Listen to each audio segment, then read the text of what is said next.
கிரியா யோகம், உனக்குள் ஒரு பயணம்.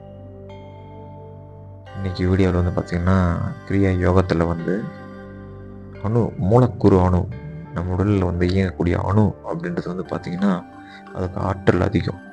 உடலில் இயங்கக்கூடிய அணுக்களாக இருந்தாலும் சரி, இல்லை இந்த பிரபஞ்சத்தில் ஆகாயத்தில் சுற்றி வரக்கூடிய அணுக்கள் அதுவாக இருந்தாலும் சரி, நம்மளை சுற்றி பஞ்சபூதங்களாக இயங்கக்கூடிய அணுக்களாக இருந்தாலும் சரி, இந்த அணுக்கள் தான் வெடிப்பொருளுக்கும் சரி, இல்லை நான் சாதாரணமான ஒரு தியான இயக்கங்களுக்கும் சரி, இந்த அணு பிரிகைகள்ன்றது வந்து பயங்கரமான ஒரு அதிசயம்னு கூட சொல்லலாம். இன்றைக்கி அதை பற்றின விஷயங்கள் நம்ம வந்து ஒரு தெளிவுக்காக நம்ம பார்க்கலாம். அணு எனும் மூலக்கூறின் தொகுப்பு வந்து மிகவும் தெளிவாக நம்ம புரிஞ்சுக்கினா தான் இது உள்ள வந்து நம்ம பயணிக்கிறது கொஞ்சம் ஈஸியாக இருக்கும். உன்னுடைய யோக அபியாசமானது சிறிதும் பிழையின்றி வளர்ச்சி அடையும் போது தான் மெய்ஞானத்திற்கும் அடிப்படையான ஒரு மூலப்பொருள்னு சொன்னால் அந்த மூலப்பொருளுடைய அணு எனும் மூலக்கூறின் தொகுப்பு தான் இது. நம்ம வந்து மெய் எனும் உண்மை போலும் இதை தான் சொல்லுவாங்க. ஞானம் என்றால் அறிவு என்று பொருள்.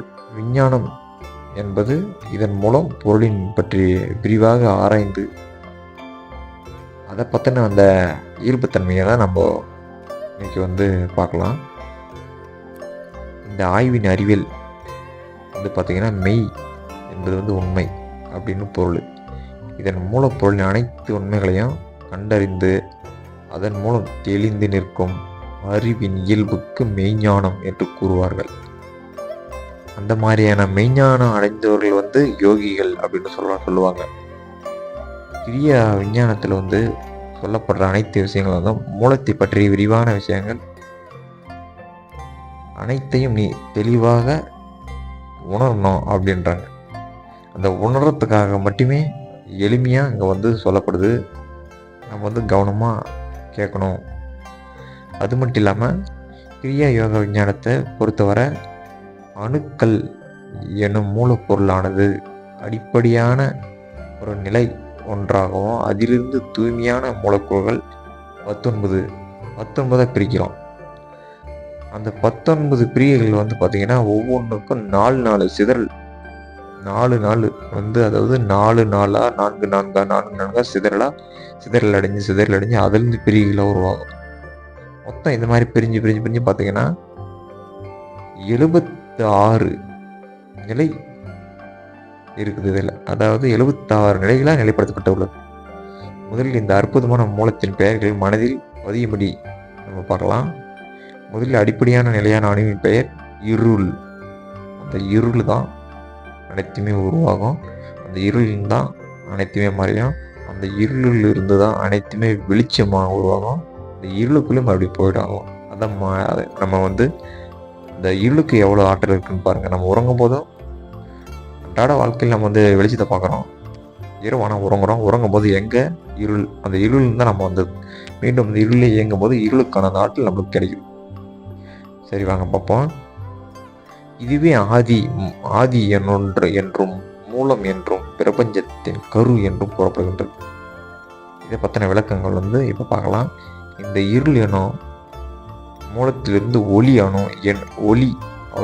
அதாவது அணுன்னா விசை, மின்னணுன்னா வந்து ஓட்டம், காந்த அணு அப்படின்னா வந்து ஈர்ப்பு, உயிர் அணு அப்படின்னா வந்து உடல், ஜீவ அணு அப்படின்னா உயிர்னு சொல்லுவாங்க, ஓட்ட அணு அப்படின்னா வந்து அடர்த்தி, உலோக அணு அப்படின்னா திடம், உலோகனாவே திடம் தான், சரிங்களா. தாது அணு அப்படின்னா தாதுல பல்வகை பிரிக்கலாம், அதாவது தாது அணு வந்து பல்வகை. ஜங்கம அணு அப்படின்னு ஒன்று இருக்கு, அதுதான் தாவரம். பிரம்ம அணு அப்படின்றது வந்து வெற்ற அணு, அதுக்கு மற்றொரு ரகசிய சூட்சும பேர்.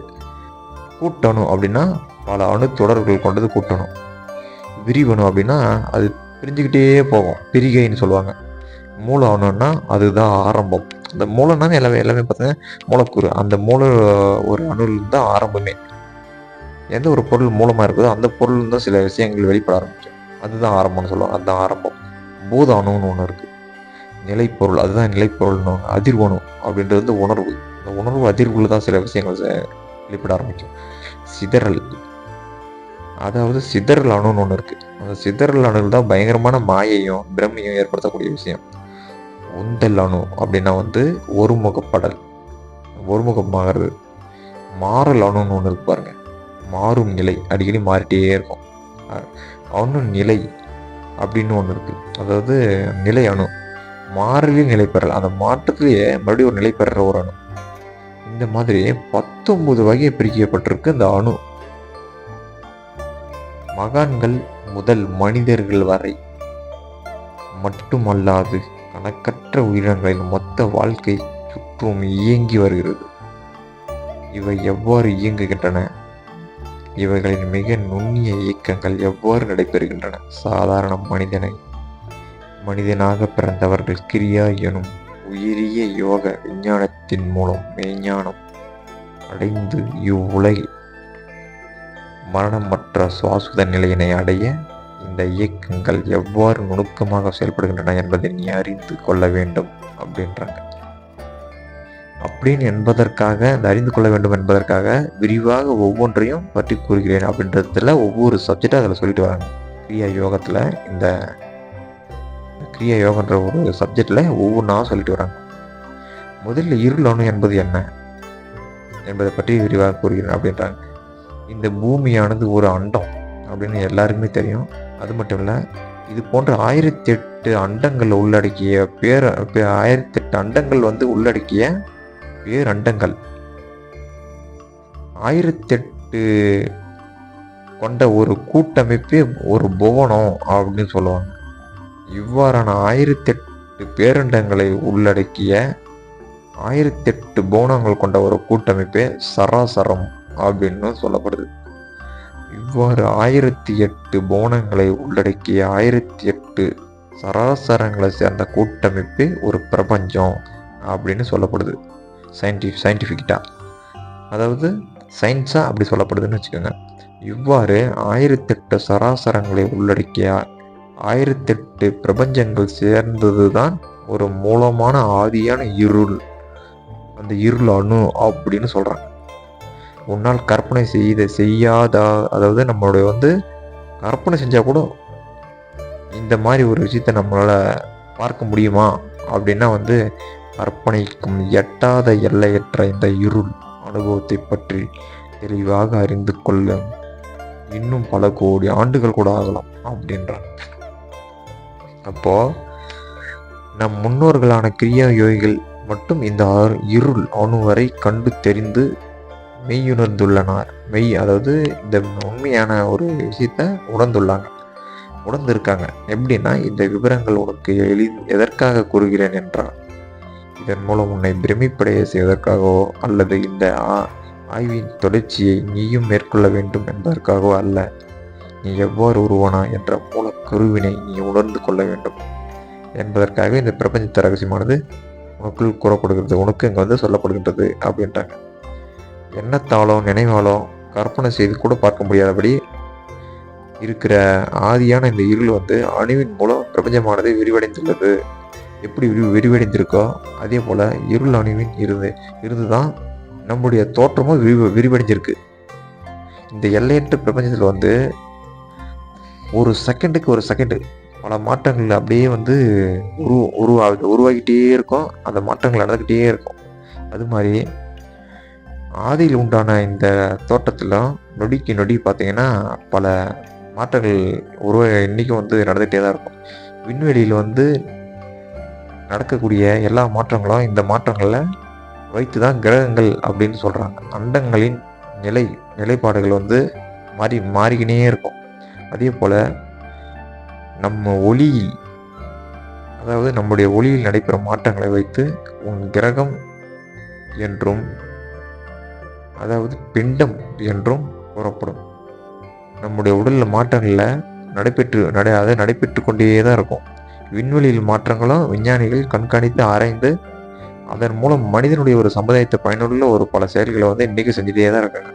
தன் ஒளியில் நடைபெறும் மாற்றங்களை வெகு நுணுக்கமாக கண்காணிப்பதன் மூலம் மெய்ஞானிகள் மரணமற்ற மனித சமுதாயம் அமைவதற்கு பல செயல்களை செய்கின்றார்கள் இன்றைக்கும். எனவே நீ ஒவ்வொரு நொடியும் நமக்குள்ள நடைபெற மாற்றங்களை வெகு நுணுக்கமாக கண்காணித்து கொண்டே இருக்கணும். அப்படி கண்காணித்து கொண்டே இருக்கும்போது இந்த அணு எனும் மூலப்பொருளின் சூட்சும ரகசியங்களை நம்மளால் உணர முடியும். நமக்குள்ள உடலில் எப்படி அண்டத்தில் ஒவ்வொரு விஷயங்கள் நடந்துக்கிட்டே இருக்கோ, ஓயாமல் ஒரு மாற்றங்கள் நடந்துக்கிட்டே எப்படி இருக்கோ, அதே மாதிரி நமக்குள்ளும் ஓயாமல் ஒரு சில விஷயங்கள் நடந்துகிட்டே இருக்கும். அதை நம்ம கண்காணிச்சிட்டே இருக்கணும். எப்படின்னா, தினமும் நம்ம அன்றாட செய்யக்கூடிய வேலைகள், நம்ம தினமும் அன்றாட நம்ம பேசுகிறோம், செய்கிறோம், வரோம், ஃப்ரெண்டுகள் நண்பர்கள்கிட்ட பழகுறோம், எல்லாமே நடக்கிறோம். நம்மளுடைய உடல் மீது ஒரு ஃபோக்கஸ். என்ன நம்ம மனதுக்குள்ளே மாற்றம் நடக்குது. திடீர்னு கோவப்படுறோமா, ஓகே, இது கோவப்படுறோம், ஓகே. அடுத்து சந்தோஷப்படுறோமா, உடனே சந்தோஷன்றது ஒன்று, ஏதோ ஒரு விஷயத்துக்கு ஃப்ரெண்டுகள் காமெடி பண்ணுறாங்க, ஏதோ ஒன்று பண்ணுறாங்க, நின்றுட்டுருக்கோம். அப்போ பேசுவோம், நம்ம அறியாமல் நமக்கு மனதுக்குள்ளே ஒரு உணர்வு உண்டாகி சிரிப்பு வருது, மகிழ்ச்சி உருவாகுது. அது ஒரு மாற்றம் நடக்குது. உடனே அடுத்து கான்சன்ட்ரேஷன், உடனே தீவிரமான ஒரு எண்ணங்கள் அது மூலிமா நம்முடைய ஒர்க் பார்த்திங்கன்னா, வேலைகளை பார்த்திங்கன்னா செய்ய ஆரம்பிக்கும். அது ஒரு விதமான தூண்டுதல் உணர்வு. இந்த மாதிரி நம்மளுடைய உடலில் ஒவ்வொரு விஷயம், பிளட்டுடைய நுணுக்கங்கள், இந்த பிளட்டு ஒவ்வொரு அணுவாக ஒவ்வொரு இடத்துக்கும் சுற்றிட்டே இருக்கும். அப்போ ஒவ்வொரு விஷயங்களை நம்மளை உணர உணர உணர உணர பார்த்திங்கன்னா நம்மளுடைய ரகசியங்கள், அதாவது அணு என்னும் மூலப்பொருளோட சூட்சுமமான ரகசியங்கள் நம்மளால் அறிய முடியும் அப்படின்னு இதில் சொல்கிறாங்க. முதல்ல 19 வகையான மூலக்கூறின் பிரபஞ்சம் எனும் வெளிப்பாட்டிற்கும் நமக்குள்ள ஒற்றுமைகளை விவரிக்க விரிவாக இதில் நம்ம பார்க்கலாம். வேறு எந்த வேதங்களிலும் புராண இதிகாசங்களிலும் கூட, தத்துவ ஏடுகளிலும், வேற மற்ற யோக பயிற்சிகள் அப்படின்னு கூறும் முறைகளிலும் இந்த விளக்கமானது இல்லை. மேலும் உண்மையான கிரியா யோகிகள் காலவரையற்ற ஆழமான ஆராய்ச்சியின் வெளிப்பாடுகள் அப்படின்னு சொல்கிறாங்க. இவற்றை முழுமையாக அறிவதற்கு விஞ்ஞான உலகிற்கு இன்னும் பல கோடி ஆண்டுகள் கூட ஆகலாம் அப்படின்றாங்க. ஆயினும் ஒரு நாள் விளங்கும் என்பது மட்டும் உண்மை. எனக்கு அதனால ஒரு நாள் கண்டிப்பாக நம்ம அது உண்மை தெரியும் அப்படின்றத பற்றியும் முற்றிலுமாக ஒரு உண்மையான விஷயம். முதலில் அணு என்பதன் உண்மை போல் என்ன? அழுத்தப்பட்டுள்ள நுணுக்கமான ஒரு சக்தியே அணு என்பதாகும். இவ்வாறு எல்லையற்று யாராலும் கூறுவதற்கு இயலாத சக்திகள் உட்கொண்ட இருள் அணு எனும் ஆதி மூலப்பொருளிலிருந்து 1008 பிரபஞ்சங்கள் பெரியகளாக வெளிப்பட்ட போது ஏற்பட்ட எல்லையற்ற ஒளிப்பிலம் என்னும் மூலக்கூறுகளே ஒளி அணு ஆகும். இந்த மூலக்கூறுகள் நீயும் நானும் ஆகியுள்ளோம் அப்படின்றாங்க. இந்த வெடிப்பு சிதறல்கள், பிரபஞ்ச கேலக்சி வெடித்து சிதறும் போது அதில் வெடித்து சிதறக்கூடிய அந்த கேலக்சியில் அணு எப்படி வெடித்து சிதறுதோ, அந்த அணுவும் நாமளும் ஒரு அணுவும் அப்படின்னு சொல்கிறாங்க. அந்த அணுவும் நாமளும் தான், அந்த நாமளும் அதிலும் ஒரு அணு அப்படின்றாங்க. அப்போ இது எந்த அளவுக்கு இது முன்கூட்டியே இதை ரகசியமாக அறிஞ்சிருக்காங்கன்னு நீங்கள் பாருங்கள். நீ நான் எனும் கூறும் ஜீவ அணுவாகிய உயிர் ஆன்மா எனும் கூறப்படும் பொருளானது தன்னொளி பெற்று திகழ்கின்றது என்பதை நீ அறிந்து கொள் அப்படின்றாங்க. அவ்வாறு உண்டான ஒவ்வொரு பிரபஞ்சத்திலும் 1008 சராசரங்கள் பிரிந்த போது ஏற்பட்ட மின்காந்த சக்தியின் மூலக்கூறுகளே மின் அணுவாகவும் காந்த அணுவாகவும் உள்ளன அப்படின்னு சொல்றாங்க. அப்போ இதோடைய ரகசியங்கள் கிரியக்கூடிய அந்த நுணுக்கங்கள் பாருங்க, எவ்வளவு அருமையா அதை ஒவ்வொன்றா உணர்ந்திருக்காங்கன்னு பாருங்க. சித்தர்களும் அதே மாதிரி தான் இருந்த இடத்துல இருந்து தன்னுடைய ஆற்றலை பயன்படுத்தி அந்த அளவுக்கு அவங்க பயணிச்சிருக்காங்க. இதே மாதிரி இன்னும் சில நல்ல விஷயங்களோட மீண்டும் அடுத்த பதிவில் பார்ப்போம். நற்பவி அனைவரின் வாழ்விலும் சுபம் உண்டாகட்டும், மங்களம் உண்டாகட்டும். கிரிய யோகம் உனக்குள்ள ஒரு பயணம். நன்றி. மீண்டும் அடுத்த பதிவில் சந்திப்போம்.